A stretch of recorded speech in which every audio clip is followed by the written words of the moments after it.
Danish partnership to bring eVTOL transportation to Denmark. A new partnership has been formed between HCA Airport in Odense and Copenhagen Helicopter to establish infrastructure for electric vertical takeoff and landing aircraft eVTOL to transport passengers between Denmark's largest cities.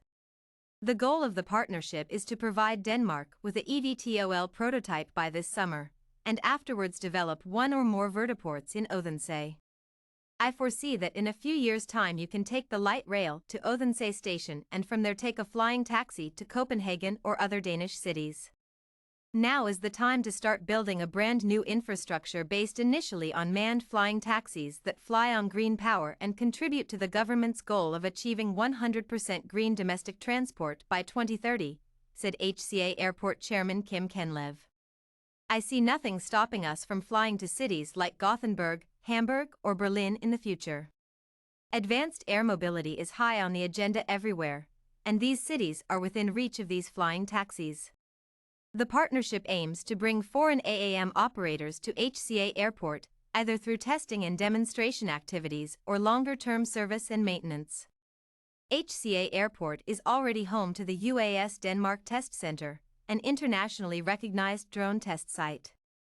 Advanced air mobility is based on a new revolution in aviation that says goodbye to fossil fuels in favor of electrification and biofuels, which we already know from the transition from traditional cars to hybrid and electric cars and later self-driving cars. It offers a whole new opportunity to transport people on a daily basis via the skies, while reducing greenhouse gas emissions, reducing noise levels and much more, said Copenhagen Helicopter CEO Martin Andersen. Andersen states Copenhagen Helicopter's calculations indicate that the AAM field has the potential to transport 84,000 passengers per day and remove 120,000 tons of CO2 from Danish roads by 2035. This could well be the beginning of what will be a whole new way of transporting ourselves and goods in the future. We can see that other countries and cities are already way ahead, and Denmark and Odense must of course also follow this trend. The flying taxis of the future can fly on green power produced by Danish offshore wind turbines, and they can help shift traffic away from the roads, said Odense Mayor Peter Robik-Juel. Fonen's robotics adventure began with some talented engineers from the University of Southern Denmark and a city that dared to think big and take a risk. In the same way, I see this as the first steps towards a new business venture that will hopefully generate jobs, contribute to the green transition and create a whole new way of transporting people. Countries such as Korea and Germany already possess advanced frameworks for the introduction of flying taxis.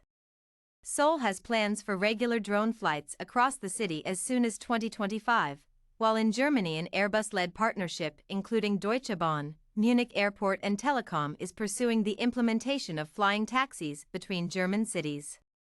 A total of €86 million has been earmarked for this project over the next 3 years. Meanwhile in the US, early in 2022 Boeing invested $450 million in Wisk Aero, a Silicon Valley company in the process of developing a self-flying propeller aircraft.